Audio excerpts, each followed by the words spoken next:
Today maybe I would have. Today maybe I would have.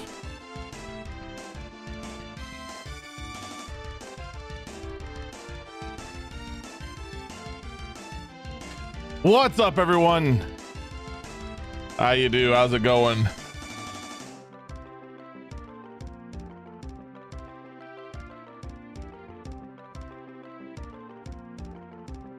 What's up, BB Guy? What's up, Rambibo? What's up, Common Writer? What's up to all lurkers out there?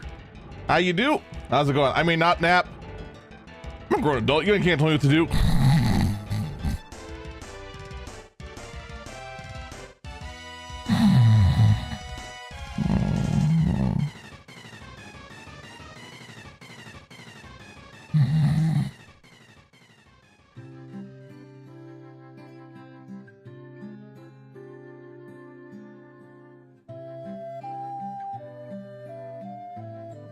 We'll make sure we play that alert later.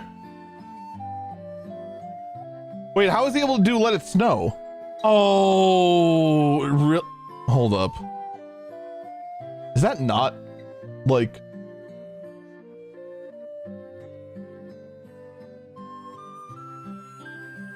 Oh, nothing is paused. Oh, nothing worked. That whole system didn't trigger.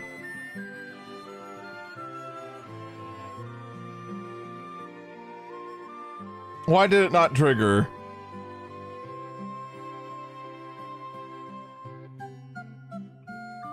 Only triggers when all filters no. Any.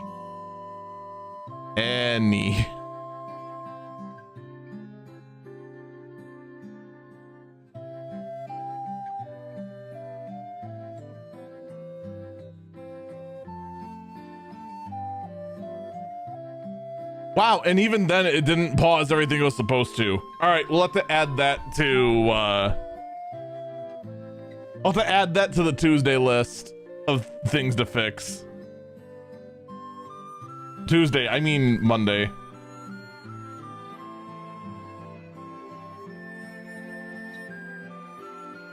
Yeah, no, that all worked. Hey, let's get to the podcast, shall we? We got like an hour and a half to get this all done. And I still gotta cook. Oh, there's now a hype train. Okay, what is that screaming emote?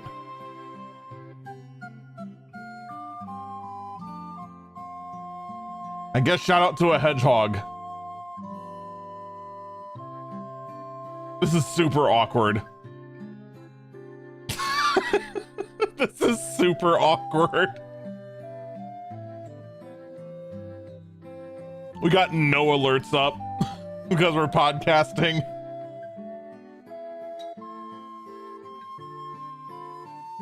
I mean, I guess there'll just be a lot of alerts that play the moment we switch off podcasting. Let's just get this done with, shall we? We got gaming to post-mortem. I'm a big streamer now. Hype train just happened quietly. I think even if I ever become a big streamer, like there will be moments that, like if I ever made it like big, very repetitive ones like follow and subs would probably get very, very toned down. I'd still keep some big alerts. I would still keep some big alerts. I'd also definitely, for sure, have a toggle so that scenes that shouldn't have alerts, like say if we're looking at a big intricate cutscene, that alerts are paused during that.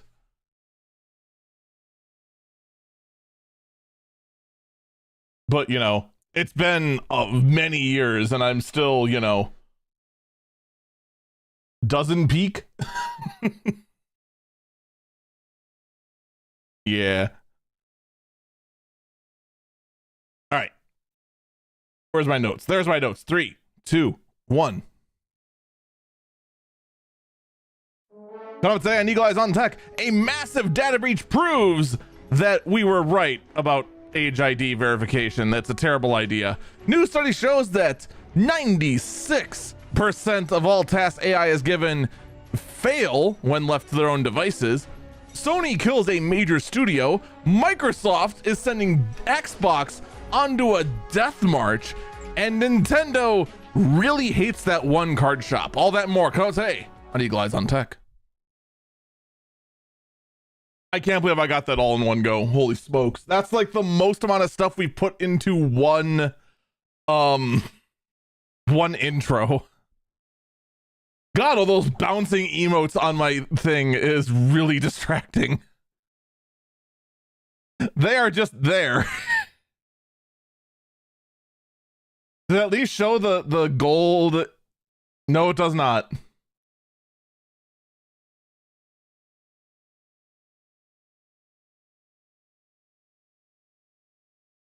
He flubs the whole podcast.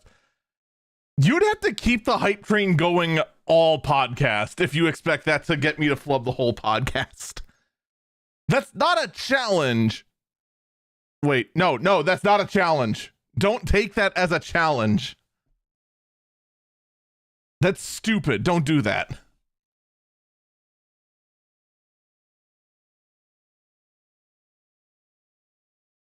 All right, let's actually get in. Oh. Okay, there we go. I don't think your wallet could afford. I don't think anyone's wallet could afford it, even though we have Hype Train set down to the lowest difficulty possible. What's up, Quadratic? How you do?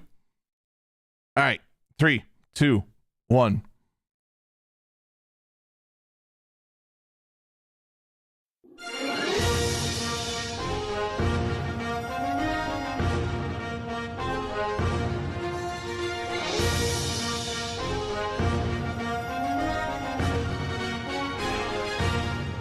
Good morning, good afternoon, good evening, or it's 2 a.m. Go to bed. This is Eagle Eyes on Tech. I am Eagle Falcon.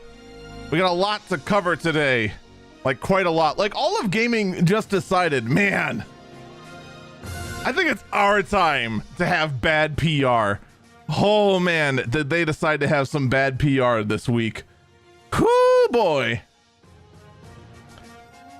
And of course, there's many other things. More info on the Discord ID situation. But first, let's get something a little chill out of the way. This week, I believe it is this Thursday, in fact, assuming that I can count days on a calendar correctly, is Pokemon Day. Meaning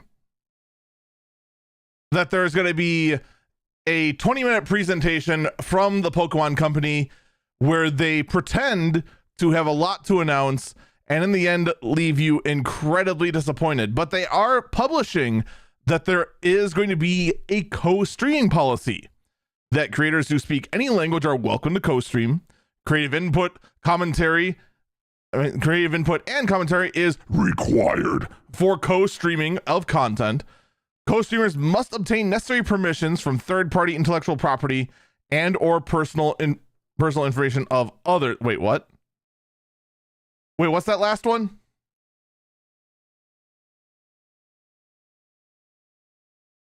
I mean, I get if it's just like, okay, if I have like sound effects that I play or whatnot, I need to have permission to use those sound effects. Yeah, that's, I guess I find. What do you mean by personal information of other? Whatever. I'm not doing that.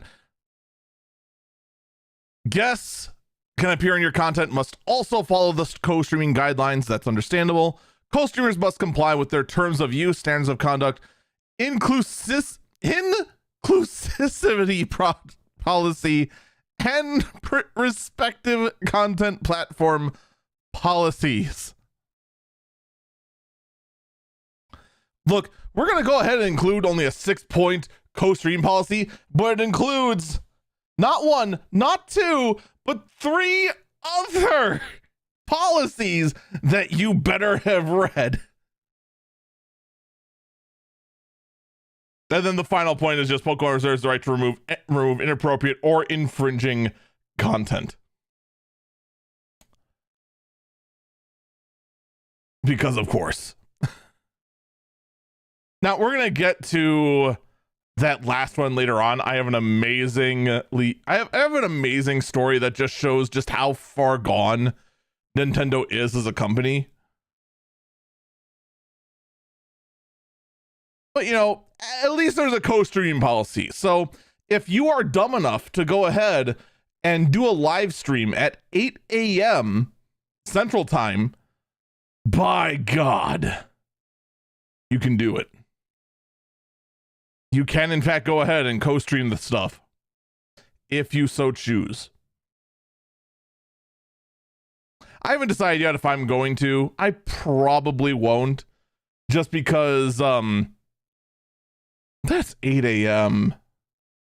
I could be working instead of, you know, ending the day early the previous night, getting a good night's sleep, waking up at 6 a.m., getting a nice shower, actually cooking breakfast before the stream. You know, besides doing all that, I could just sleep in and rush out the door with a piece of toast for work an hour before shift. You know, all of a sudden my plan sounds really dumb when you say it out loud like that, huh? Regardless, that is what Pokemon Day is going to be. I don't expect a whole lot out of Pokemon Day, especially since whatever's going to be announced is going to be Switch 2 related. And God, right now the Switch 2 is such a hard sell. But then again, right now, just trying to get anything right now, electronics wise, is just an absolute pain. I mean, look at the Steam Deck. We'll get to the Steam Deck later. In the meantime, though, we need to talk about everyone's favorite topic lately, and that is age verifications. The latest hot button topic out there. Verifying that you are in fact an adult in the most intrusive way possible, making it feel like the whole push for saving the children really is just a massive data collection effort to go ahead and make one massive surveillance state.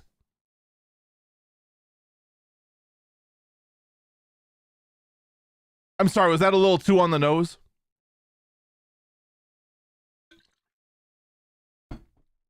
Now, before getting into the big picture, before even getting into any of that,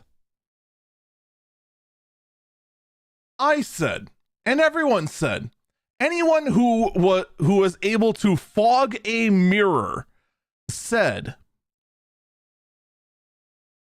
this is a terrible idea because you're going to have everyone's government issued ID onto a database begging for hackers to hack into the database and leak out everyone's government issued ID. That any other version of ID would be better. And to try and go ahead and do all this sort of stuff would have been like doing literally anything but scanning government issued IDs would have been better.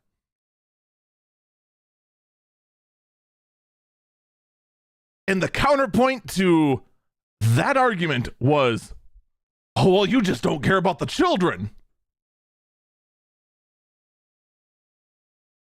Well, apparently you don't care about the everyone. ID Merit, one of the biggest players in this age verification scheme, just had 1 billion records of personal data exposed across the globe. Slow freaking clap. Will you look at that? The world's easiest prediction in the world turned out to be correct. Wow. What are the odds? 1 billion people just had their ID stolen. And you know what's even better? It's not hard to get around this age verification either. So not only did we not protect the children, but we've now made everyone else vulnerable. Good job.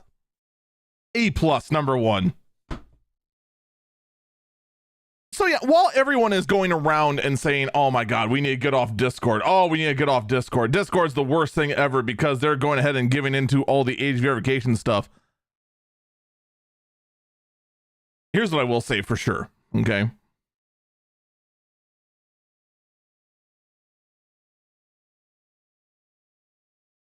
This sort of data tracking, because it is going to be,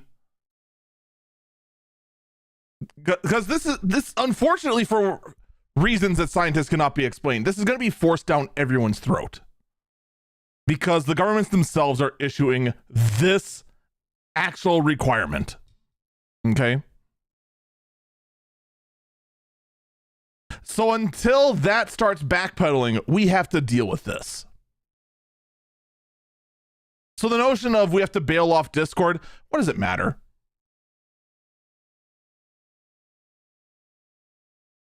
Whatever you move to is going to have to do this too.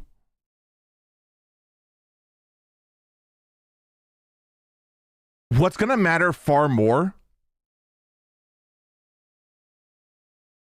is taking these kinds of stories, taking them to a large audience and saying, this right here, this is why all of this under the guise of protecting the children is the stupidest thing ever. Because it doesn't matter whether you are on TeamSpeak, Valor, Discord, Facebook. Well, Facebook already knows everything about you. That doesn't matter. It doesn't matter where you go. Eventually, everything is going to try and push this sort of stuff. Heck, California is trying to go ahead and age gate social media entirely. Good luck, California. Let me know how that works for you. But to go ahead and say that verifying IDs is a good idea, no, bad. And lo and behold, I was right. And I don't want to go ahead and brag about it too loudly because, like I said, anyone smart enough to fog a mirror could have seen this coming.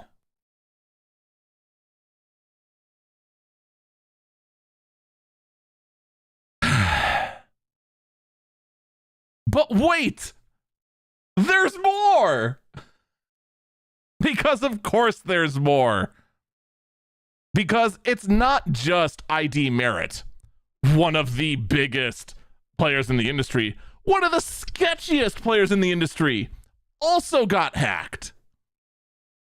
And that being Persona. No, not that Persona. No, not that Persona either. No, that's Shin Megami Tensei. That's something different. No, Persona, the ID tracking company that was used by Discord in only the UK for some reason, was also hacked. And the best part is, using the term hacked is not entirely accurate.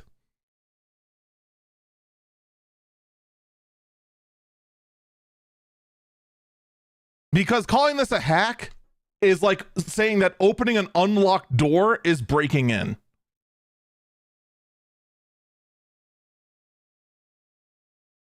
The security of their database was so atrociously bad that it was found with very little resistance.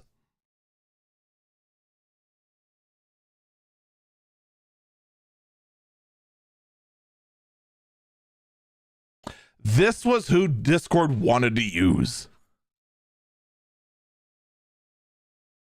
Or rather, tried to use. I wouldn't say they wanted to use them. They just did. If they wanted to use them, they'd use them everywhere. That, however, has in fact changed. Discord has come out now and said that, no, we're done with Persona. Mostly because, Everyone hates us for it. And also, you secured your information with what?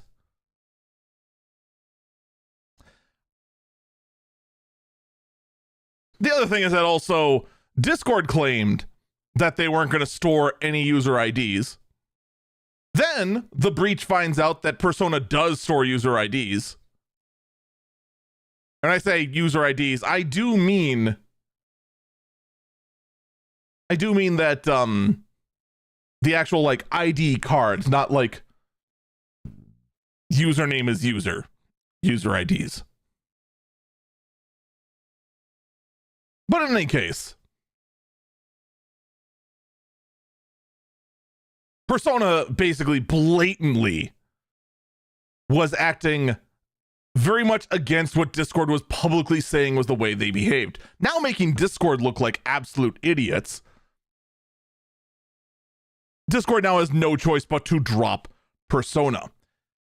I'm unsure at this time whether this is Discord dropping Persona because Persona lied to Discord, or Discord dropping Persona because Persona was caught. I'm unsure which it is. And in this case, there is a huge difference. But in either case, this is one itty bitty teeny tiny victory. Itty bitty little victory.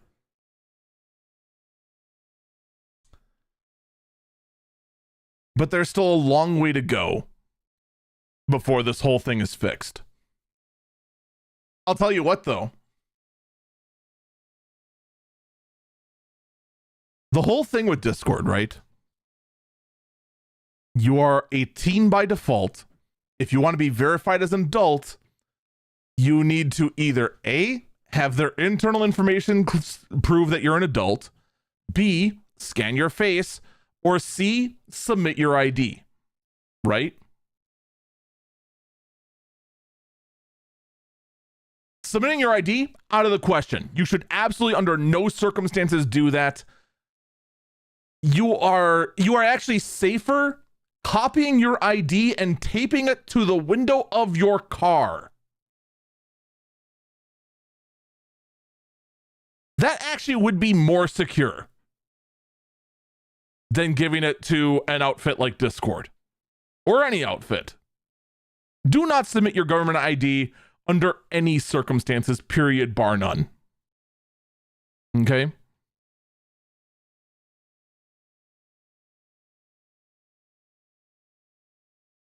Scanning your face? It's up to you. I don't mind, but I also stream with a face cam, so my face is out there pretty regularly anyway. That being said, plenty of people have had success scanning Norman Reedus and the Amazing Fetus from Death Stranding and having that verify that they are of age. I've debated trying to do the same thing with the G-Pose tool in Final Fantasy XIV, the critically acclaimed MMO with a free trial up to level 70, no restriction on playtime. Other people have also successfully beat the age verification tool with the G-Man in Gary's mod. So the face scanning thing, not hard to defeat. What if I told you, though, there is an even easier way to beat Discord's age verification? A method so easy, it is laughable.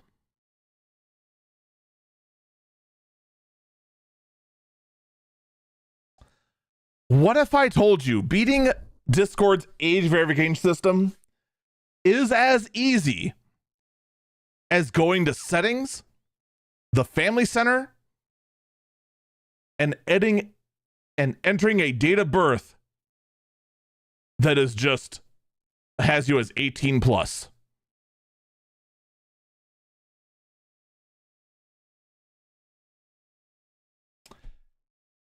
It is actually that simple. Multiple users have proven that, in fact, you can beat the age verification system in Discord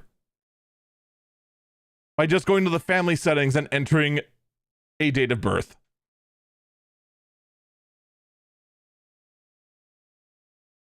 That's it. That's all it takes.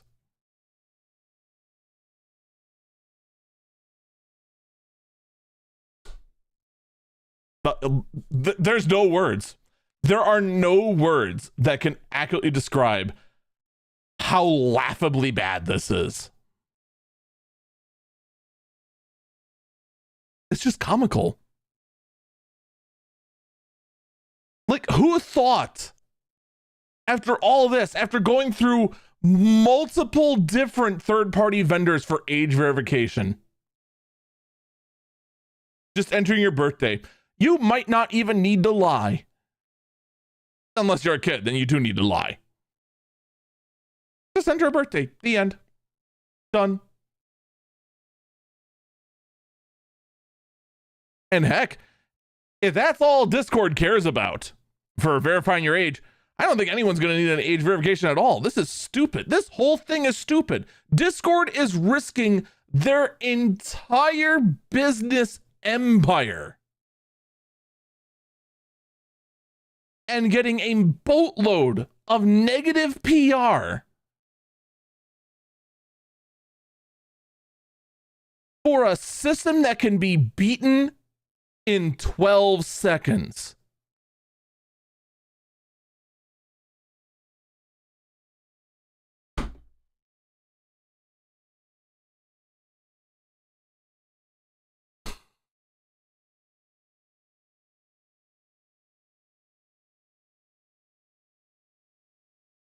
Discord's supposed to have an IPO soon. In fact, I'm pretty sure they already had their IPO. They're supposed to be a publicly traded company.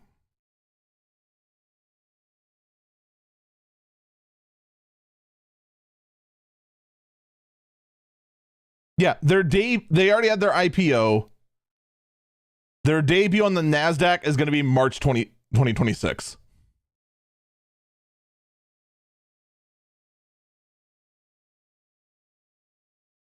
And you risk everything on this.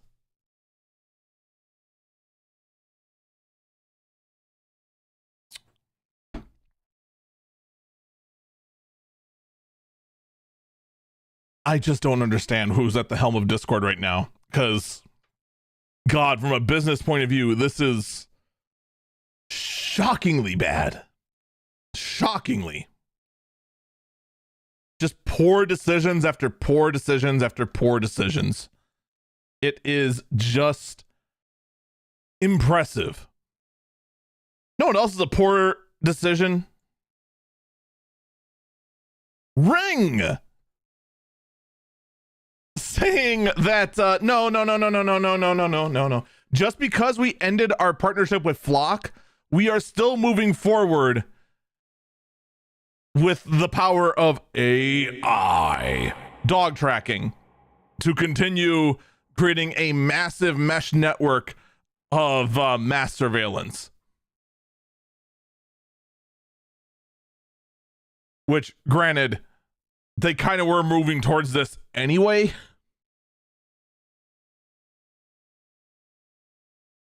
But holy smokes, you go ahead. You go ahead. Get mass amounts of blowback for a Super Bowl commercial that went ahead and said, we're going to go ahead and spy on everything to track your lost dog. People ripped on you for it, and you're going to be like, okay, we're going to stop working with them, but we're still going to do the thing you told us not to do.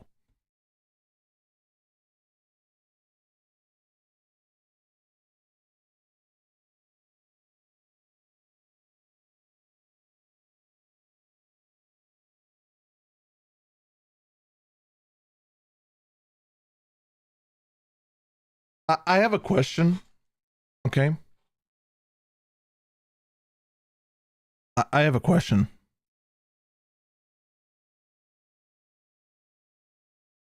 Does becoming a tech CEO nowadays require you to have your eyes detached inside your head, to go mostly deaf, and to get a lobotomy?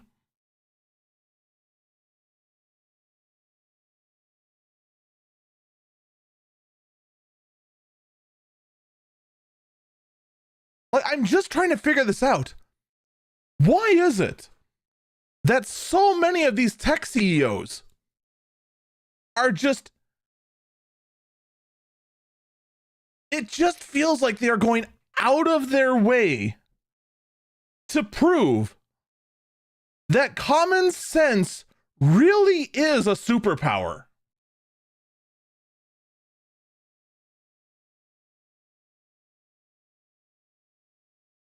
Like, is the whole shtick supposed to be to make everyone else feel like geniuses? By just making some of the dumbest decisions ever? To not listen to your customer base and go, huh, maybe we should or shouldn't do that. Like, ever. And you're like, nah. We're gonna do it anyway. I don't understand. I just do not understand. Someone in chat says you are not the customer. Not anymore, I'm not.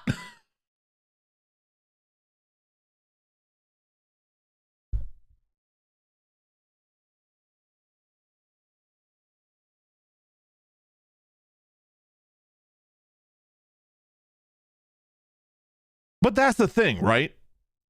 The person in chat says you may pay for it, but you are not the customer. Here's the thing.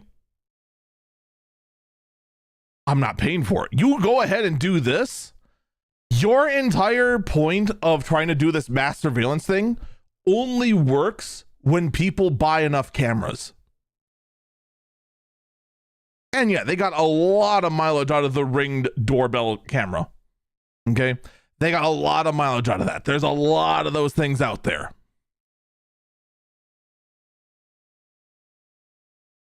Nobody wants to be spied on.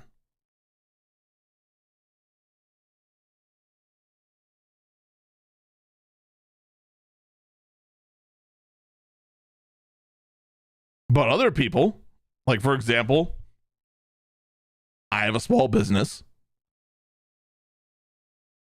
I'm looking at potentially getting a security camera system, getting something like this, these little small cameras, and just kind of DIYing it myself seems like a pretty attractive idea.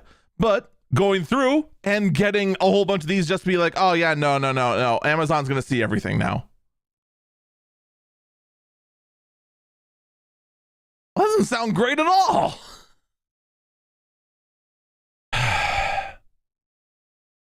Not to mention plenty of other people that are just like, yeah, I don't want to. Especially with the outpouring it had. But we'll see. We'll just have to see how this goes down. I predict it's not going to go well. Kind of like how Acer and Asus's future in selling notebooks and laptops in Germany are not going to go well. This article that was translated at one point, but now isn't, says that due to a patent dispute with Nokia, Acer and Asus can no longer sell PCs, notebooks, or laptops within the country of Germany.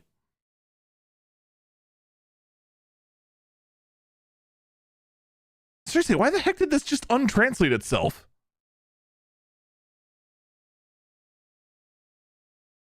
I'm like really annoyed by that, actually. I am unironically annoyed by this. It was translated earlier when I was looking over the thing. So until the court case goes through where this patent dispute between Nokia, Acer, and Asus is decided, you get nothing. This is all due to the H.264 and H.265 video codecs that Nokia has a patent for, and well, that's pretty much all there is to do it. Someone in chat says I should refresh. Let's see if it offers it. Let's see. There we go.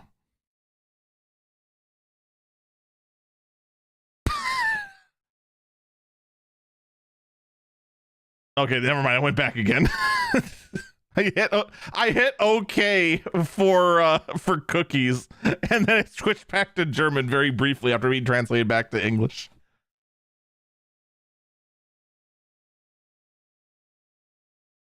I mean, the thing is that right now, I don't think anyone in Germany really cares. Just because right now is the worst time anywhere in the entire freaking world to buy computers.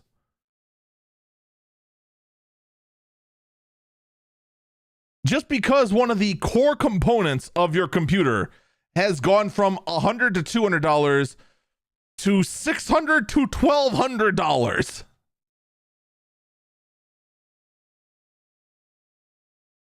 So as a result, not a whole lot of people are like really enthusiastic about buying that up. Someone in chat says Mac got this. Mac literally does not have it. Mac still uses RAM.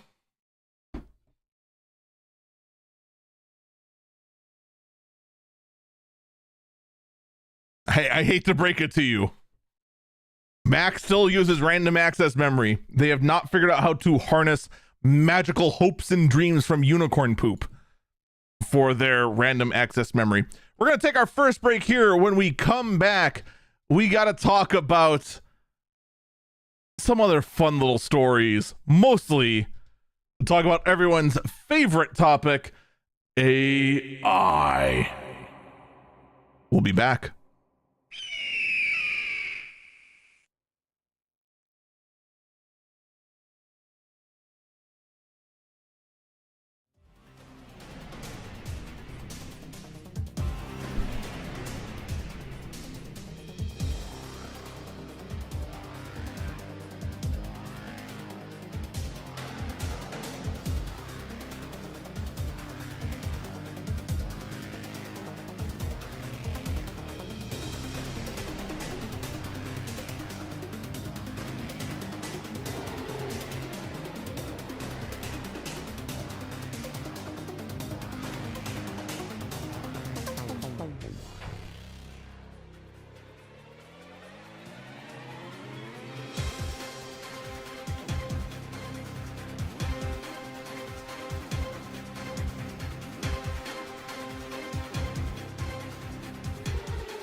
Are we certain that it actually lets anyone say anything? Does it take the data shared with everything else they know, like IP location data, and compare that to data known with online data? Just acknowledge that person is legitimate if the data aligns.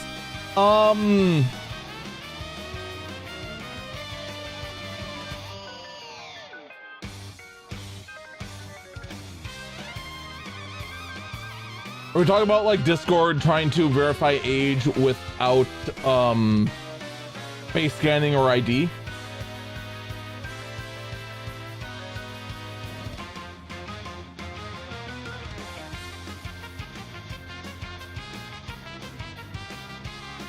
Yeah. So they haven't told us. They just said with other information they have, which, first off, from a PR point of view, is a terrible thing to say.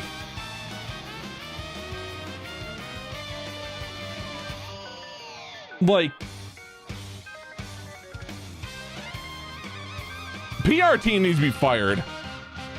Because the PR team that approved that statement should not be working in PR.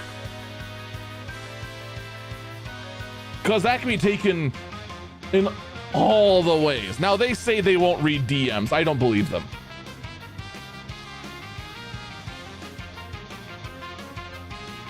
I think it's going to look at games that it's detected you played, anything you've said, writing style and the way you write your messages,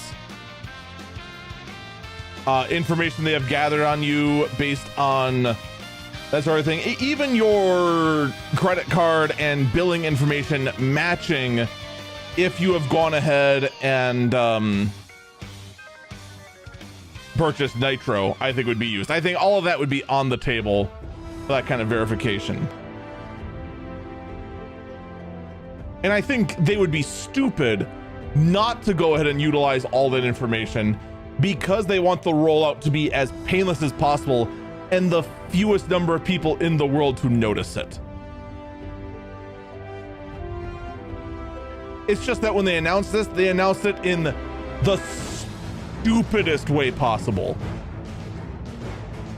Like, easily by far, the biggest thing about the Discord rollout is the way they announced it.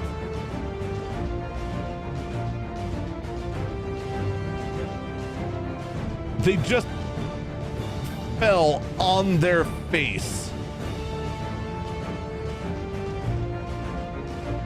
in the way they told it, because they made it sound like we're doing this for the betterment of the kids. We're doing this to make the platform a better place. Dude, just be honest. Just say you're doing it to get ahead of legal requirements. It would have probably gone over way smoother if you just said that.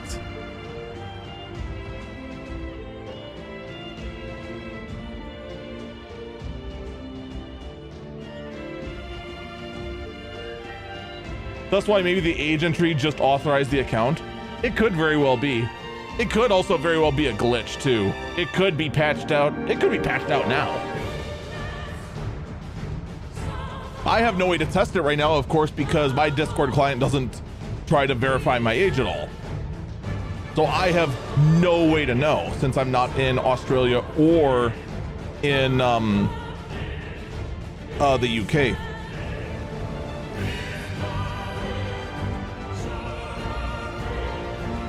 Oh God, though, I gotta use the bathroom. While I use the bathroom, here's a bald eagle standing on top of a Canadian flag at half mast. You come up with your own reason why this is relevant.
Oh, what's up, Heiner Durian? How you do?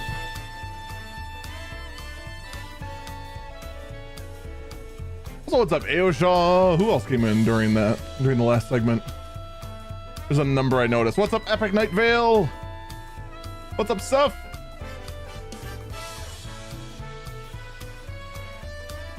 I think that is everyone.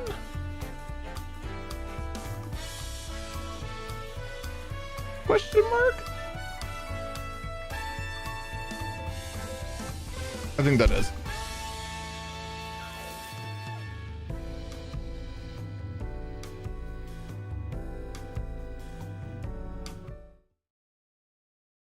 Ah, itchy. By the way, the correct answer, nobody actually guessed it. It was the fact that USA took the gold in hockey, beating Canada. That's it.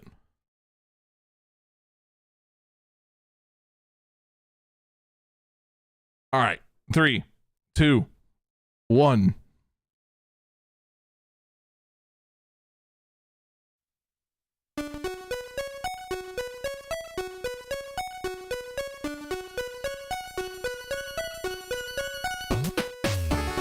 Welcome back, Eagle Eyes on Tech. I'm Eagle Falcon. Oh boy. This is a full loop, and I hate it. So, let me tell you a little something. One tool that a lot of news talk show hosts will use is looking at the betting market to go ahead and make an accurate prediction on what is going to happen. And this is a good tool just because it's very easy for a bunch of people to go ahead and say this. But the moment you start putting money down, that is when people who have good info start making their guesses. And so that's always a good point to start trying to gather information if you're looking at a could be this or could be that sort of situation, right?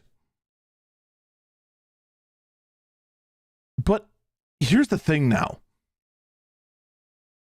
Before, those kind of betting markets were really underground.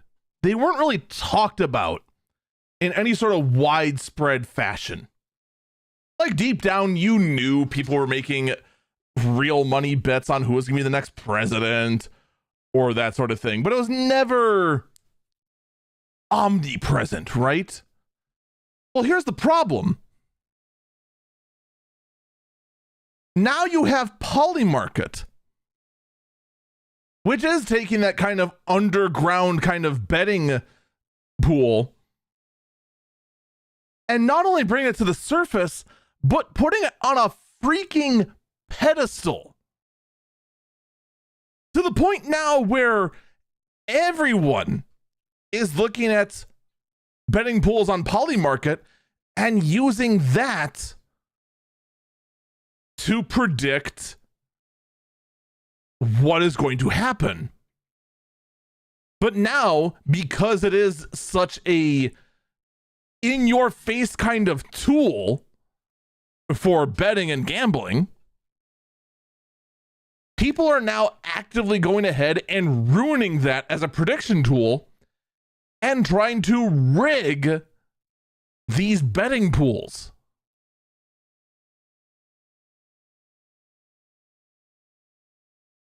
Just to go ahead and make more news.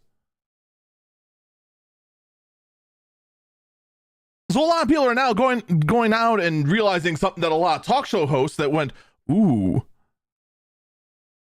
betting pools can actually help be a tool for deciphering the news.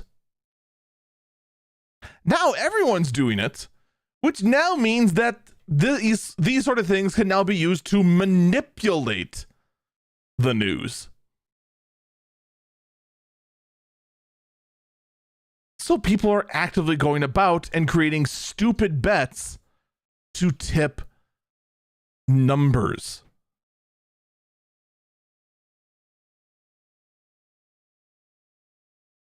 So once again, we now have a tool that is basically unregulated gambling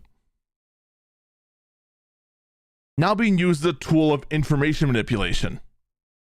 So I want you to keep that in mind.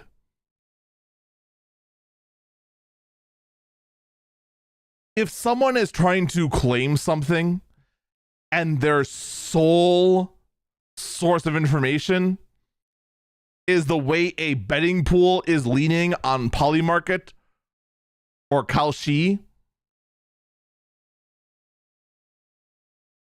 you need another source. It's okay to use it, but you need another source besides those two to confirm what they're saying. At least for now. And these are all important things to kind of consider. Actually, you really should just look for different sources entirely.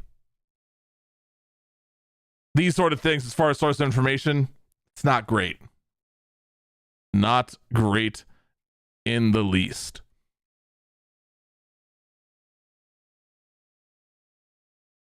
Someone in chat, but other sources is work, and Vox won't stand for that.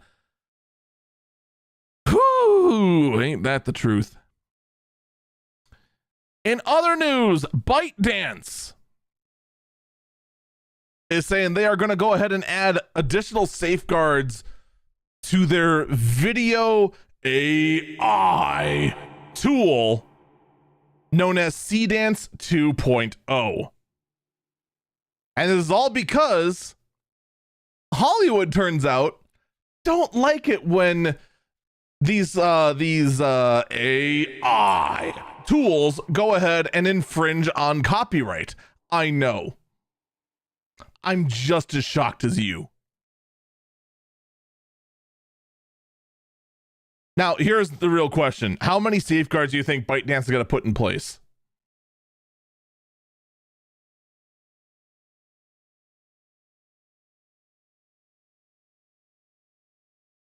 Because I'm willing to bet the number of safeguards they're going to put into place is somewhere between 0 and 1.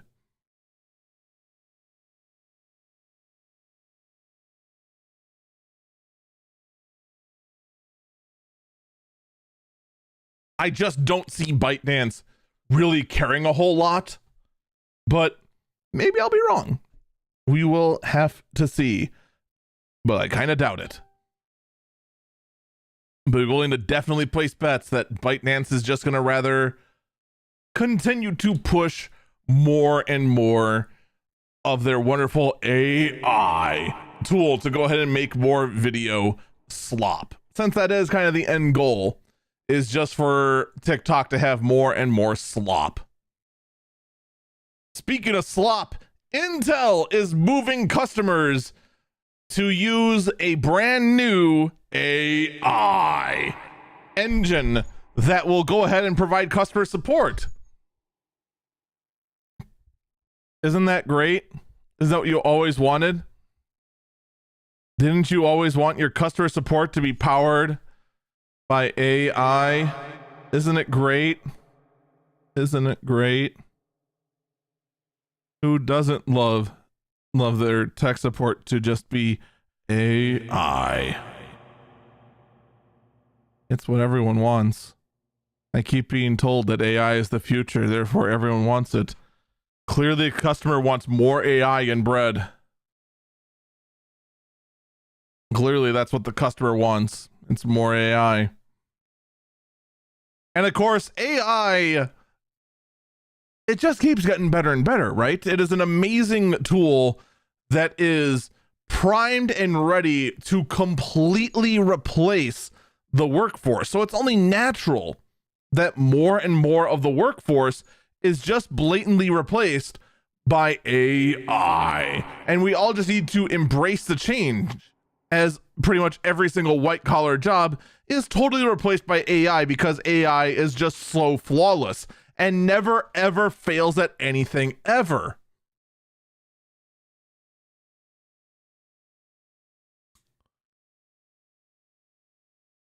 So of course a study drops that shows that AI, when left to its own devices, has a 96% failure rate without any kind of human intervention. It is given task, it fails task 96% of the time.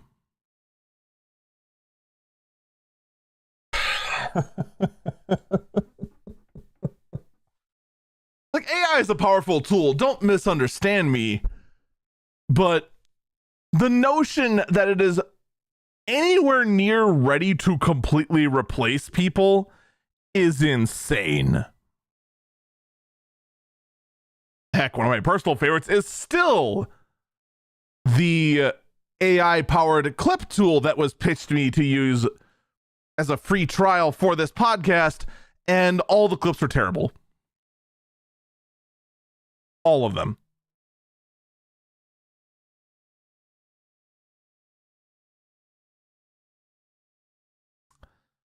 That time I made 30 clips, 100% of them were unusable.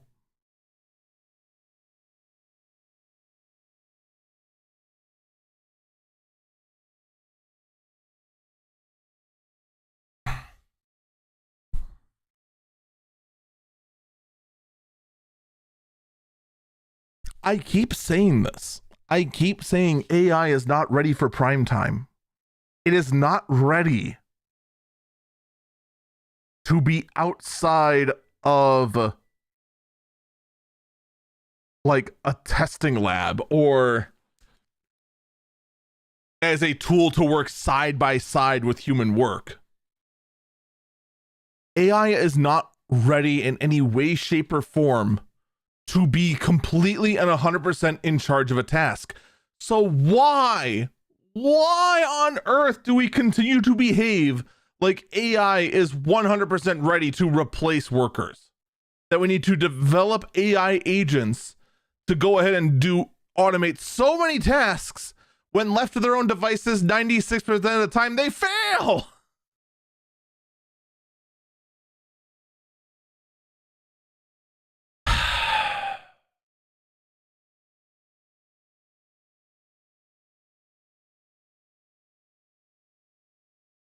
It's incredible. It is incredible. And the worst part is, no one's going to react to this. No one's going to look at this and go, oh, yeah. No. We need to incorporate more AI in everything. Clearly, the customer is demanding more AI in bread.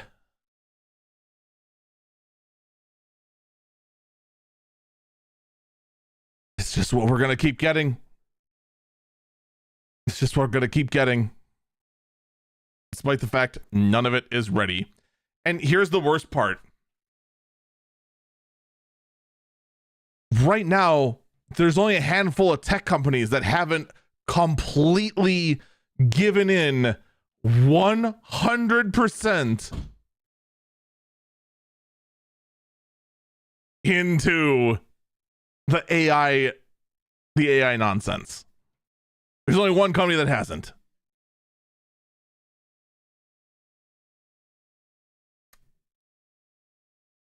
And now they've given it into it too.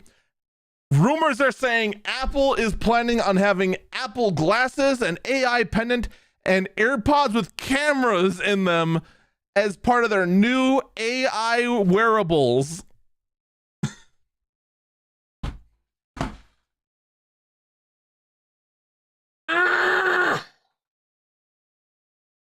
Why?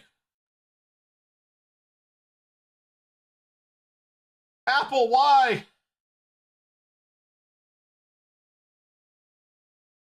You were the sanest one of them aside from Gabe Newell. Why are you done this? Actually, no. I take that back. The sanest one is still Dell. Despite the fact that Dell provides a large majority of AI data centers with their servers, Dell is still the most sensible one going, I don't think the customer wants AI, but if you want to go ahead and buy AI servers from us, that's down the hall. In the meantime, we're going to stop shoving it in all our laptops. Apple, AI pendant. You're going to go ahead and have a life alert attached to your necklace.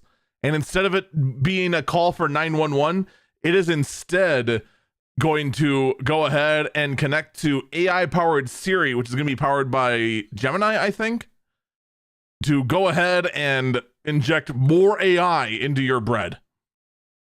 I mean, life. Also includes bread.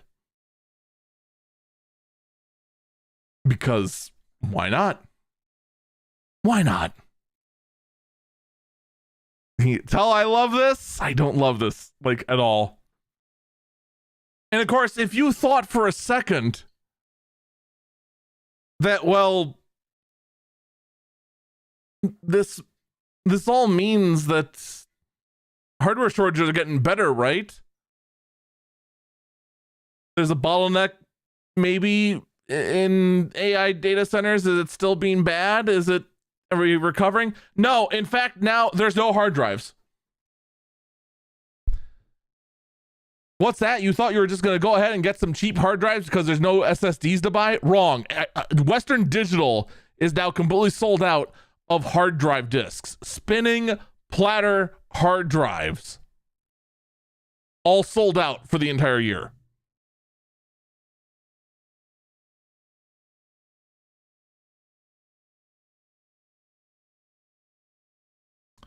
Home lab builders are in shambles. They're ruined. They can't recover. It's over.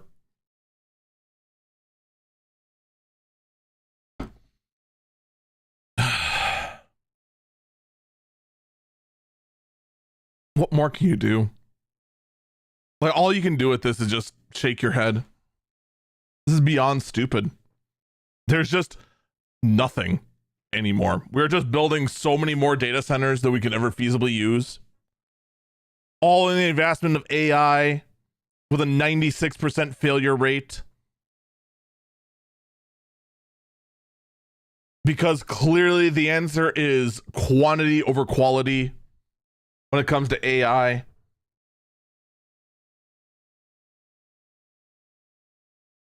Someone in chat says, save your files in the cloud.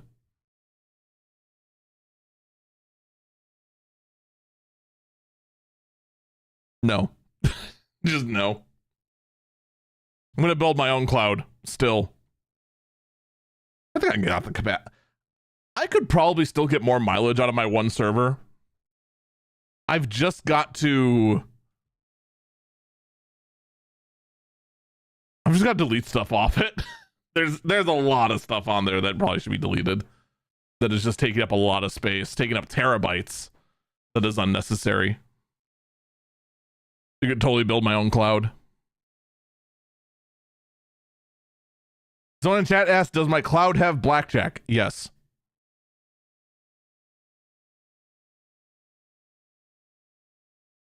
It's not hard. Just upload blackjack.exe. Bam, blackjack.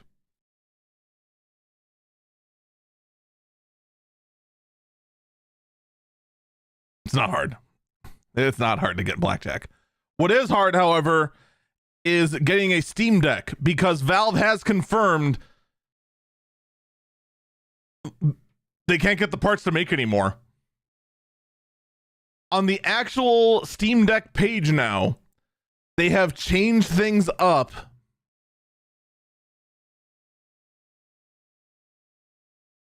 so that now it is confirmed there are no more LCD Steam Decks. That one is discontinued. OLED Steam Decks are out of stock due to the RAM and storage crisis.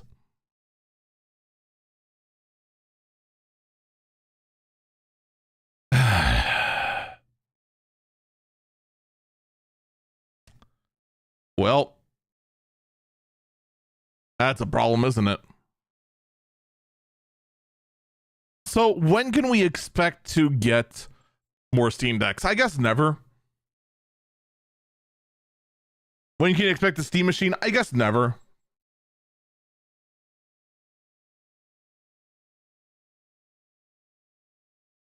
But you want to know why people are actively wishing for the demise of OpenAI? This is why. This right here is why.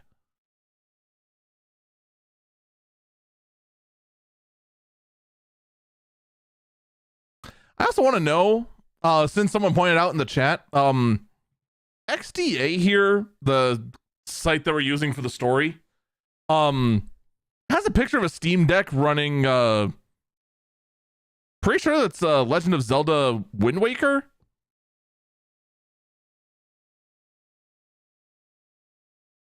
I don't think...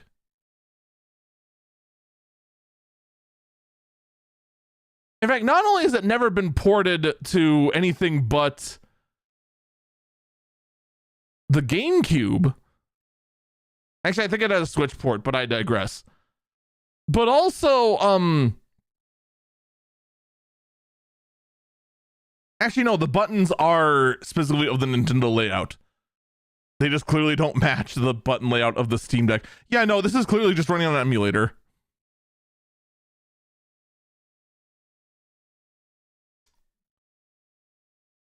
And XDA might want to go ahead and take down this article. Nintendo's going to sue them into oblivion for showing a beloved Zelda game on a Steam Deck.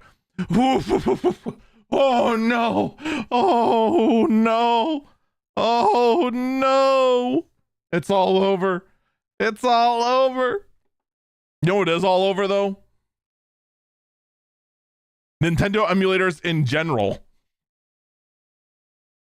As a multitude of DMCA takedown notices were sent out to GitHub that took out a large number of Switch emulators.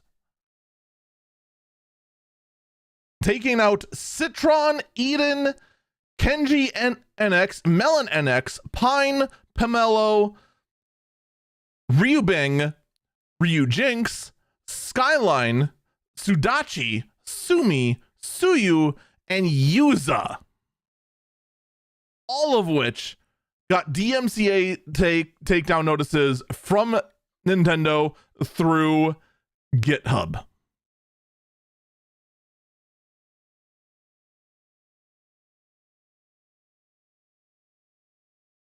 You know, just in case you thought for a moment that Nintendo was ever going to respect emulation laws, the answer is no. No, they are not. They are going to go ahead and continue to send out these notices. They're going to continue to take down any evidence that you can go ahead and emulate anything and continue to simply gate block you.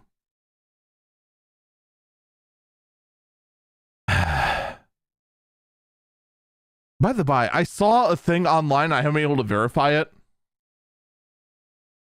Apparently, direct ports of Pokemon Fire Red and Leaf Green are going to be selling on the Switch for $20 each.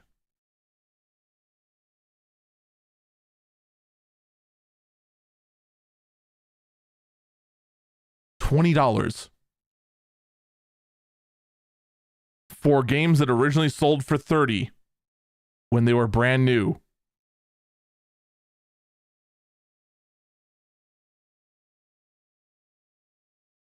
That's insane. That's insane, and no one should buy it.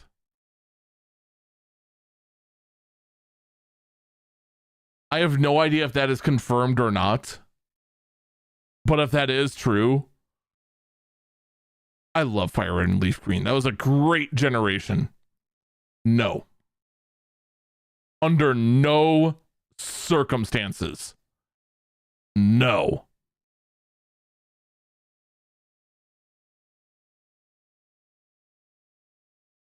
So in chat, how much did Fire Red and Leaf Green sold? $30 new. Which you also have to remember, that was a Game Boy Advance game, and Game Boy Advance games were about $30 at the time.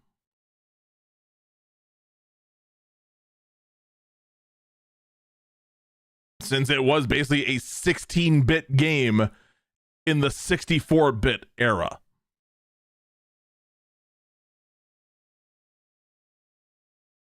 Also, Game Boy games always sold for about half the price of the full home console cart prices.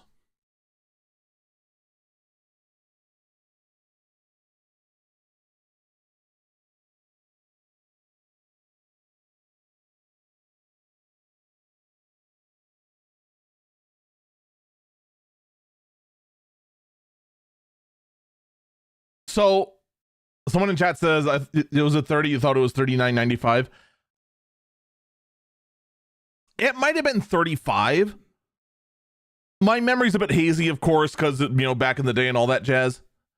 I was pretty sure Ruby and Sapphire, which were the actual launch titles at the time, were 35, and the spin-offs, Fire Red and Leaf Green, were 30.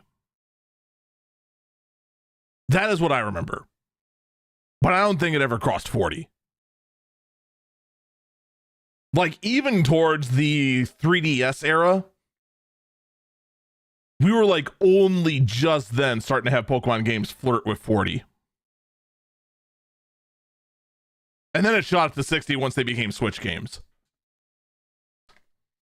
And then we all thought, oh, that's it. That's the last straw. Pokemon fans will fight. Oh, never mind. They bought it hook, line, and sinker.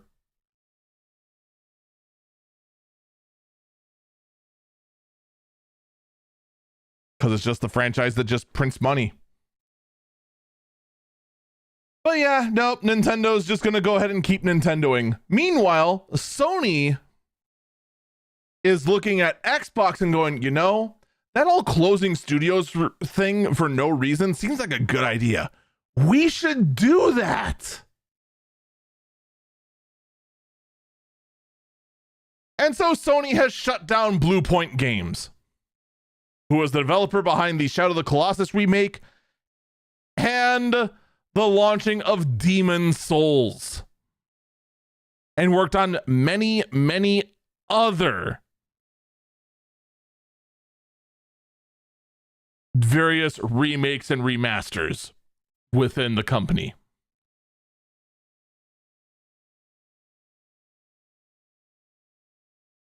The thing is that Bluepoint Games has been doing real good work. Like, they have been a profitable studio. But instead, nope. Get rid of them. Nope. Talented people keeping them staffed. No. We can't have that. No. Do we need to go ahead and create any more remakes or anything? No. We want to go ahead and give them a real project? No. We're going to go ahead and instead focus more on games like Concord and that most recent Concord that failed. What was that one? And we're going to focus more on those kind of games, apparently.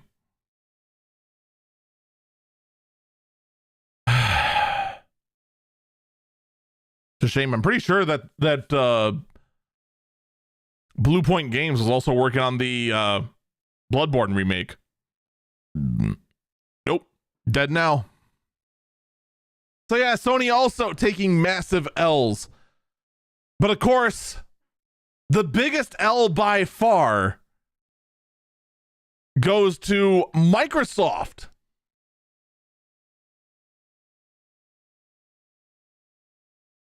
Who is having Phil Spencer and Sarah Bond no longer in as the Xbox executives.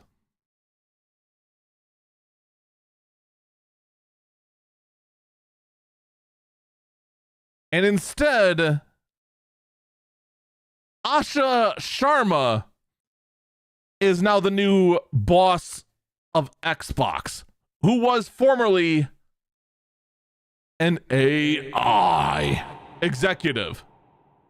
Now, Phil Spencer has done good work for Xbox. Sarah Bond has not been great for Xbox. I'll admit, she hasn't been too good for Xbox. She was just great as like a figurehead to have there.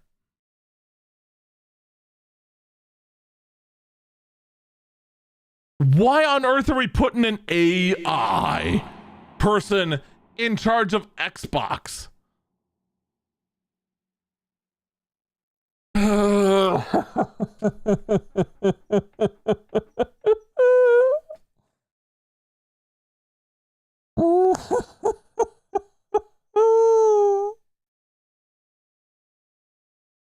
Man, the new Xbox.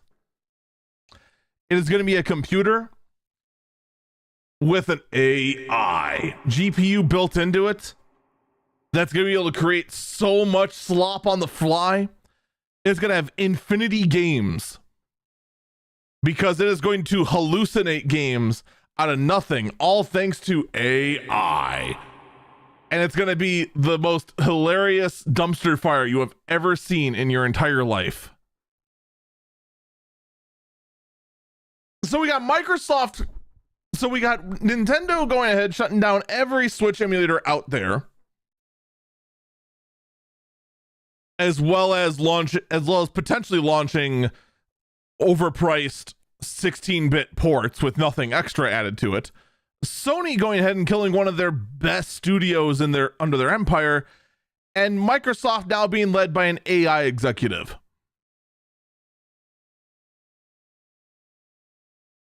I'd say Gabe Newell is the only one that won, but he can't move any of his hardware because of the RAM shortage.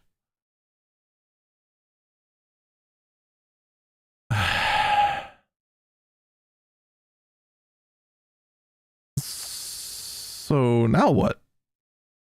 Here's the best part, though. I'm not done with gaming bad news yet. Let me tell you the story about a Pokemon card shop out in Manhattan. A shop made news in Manhattan because they were robbed. The shop is called the Poke Court. Okay. They had an armed robbery where more than $100,000 worth of merchandise was stolen from the shop. This actually made major headlines. Okay. And in the end, they did recover and they're still hanging in there. Nintendo got word that the Poke Court exists. Guess what Nintendo said about the Poke Court? The card shop that was robbed at gunpoint.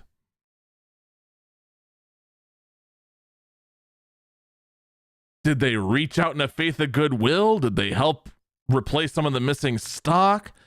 Did they go ahead and give their blessing? Did they go ahead and make a public statement saying that, trying to condemn armed robbery of Pokemon collectibles or anything like that? What do you think Nintendo told the Poke Court? Go on, guess. Because there's a decent chance you'll get it. All you gotta do is just guess what is the worst possible thing they could say.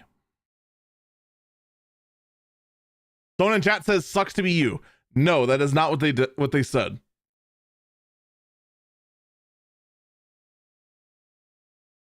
It's so much worse than that.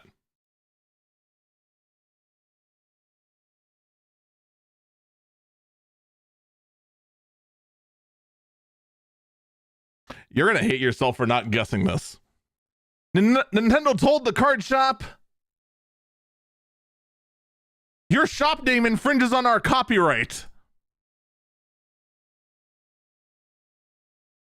So the shop had to change their name and logo from the Poke Court to the Trainer Court.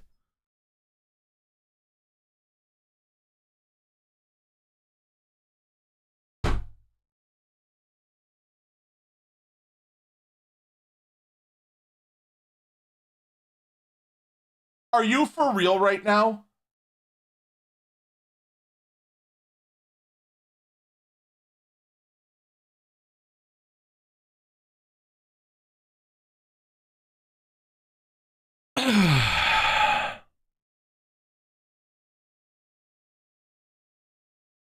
Someone in chat says it's not from the Pokemon Company. You know, I don't know anymore. Because so many of these places keep using the Pokemon Company and Nintendo interchangeably. Every single time we see one of these sort of cases, it's always Nintendo. It could be Nintendo has the copyright and trademark for Pokemon, and the Pokemon Company just works under Nintendo. Thus, Nintendo is the legal owners of the copyright, so they have to be the ones who enforce it. That could very well be the details in that regard. I don't know for sure.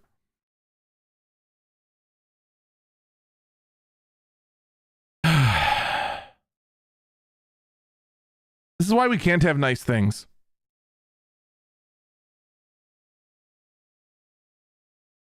Their logo is now just a generic green C with a star in the middle. It used to be a C with a Pokeball in the middle. That, of course, is now removed. It's just...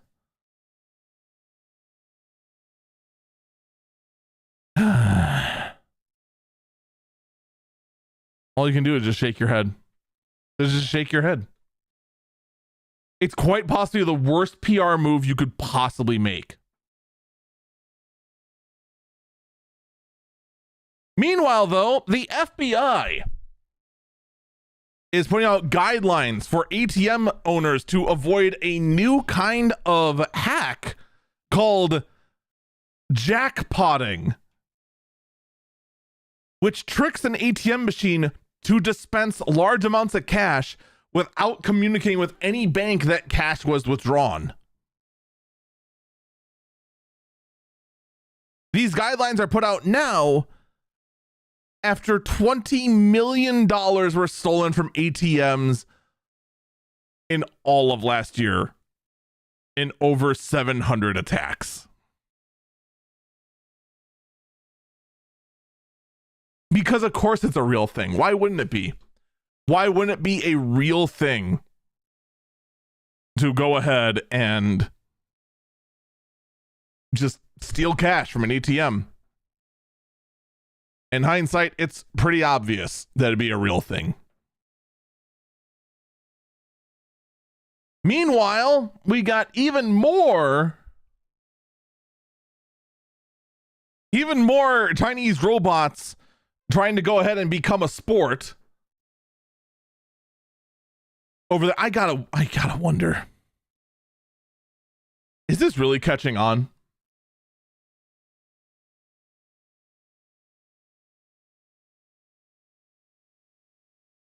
Like, okay, from a tech news standpoint, of course, every single tech outlet is going to go ahead and cover this. They want to go ahead and cover that, oh, there's all kinds of crazy stuff going on. Look at that. We got competitive robots. Oh my God, competitive robots. But like, are people really watching competitive robots? Are they really? I do have to actually wonder if this is really a thing that people are really watching.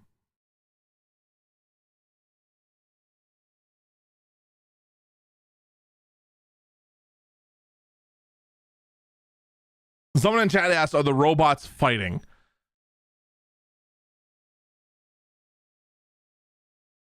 Yes and no. Some are fighting, others are dancing.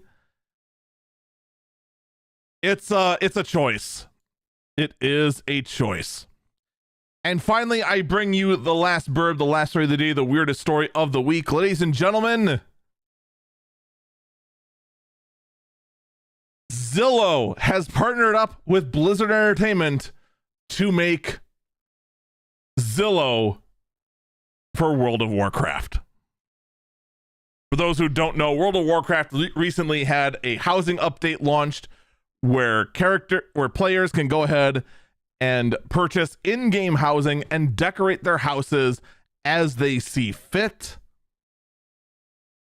And now Zillow is partnering up with World of Warcraft to showcase virtual houses in World of Warcraft. Even though the whole point of Zillow is to purchase houses, you cannot purchase other people's houses in World of Warcraft. This is... Look, this is cute. This is very, very cute. But this is definitely going to have to be filed under... But why? Why are we doing this to ourselves? Why are we deciding, yes,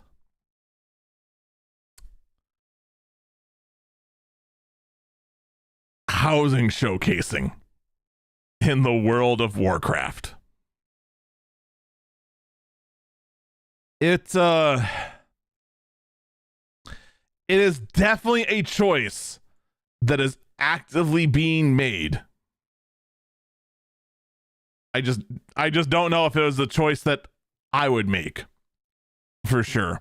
Folks, that is going to do it for this episode of Eagle Eyes on Tech. Thank you so much for listening, and I do encourage you to check out my other works, youtube.com/EagleFalcon and twitch.tv/EagleFalcon. Take care, and I hope you have a good day. Bye-bye.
Now, you know, of course they would do it with World of Warcraft, right?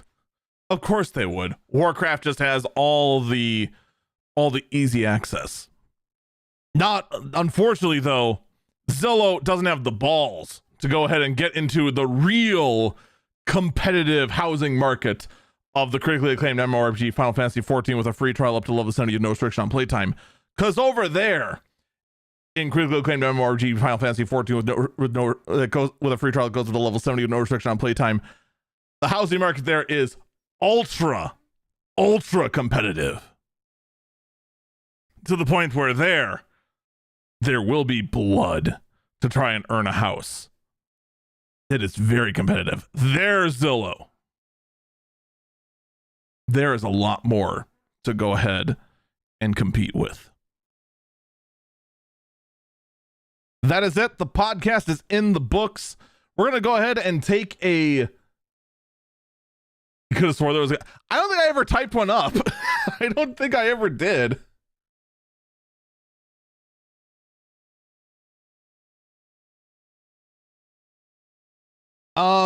Send me a reminder to do that on Monday.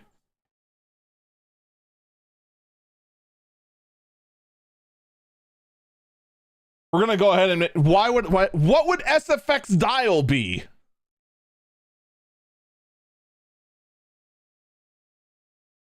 We're gonna take an extended break here. When we get back, we'll play the alerts. We're gonna go ahead and get into Savage rating today. Get up and stretch.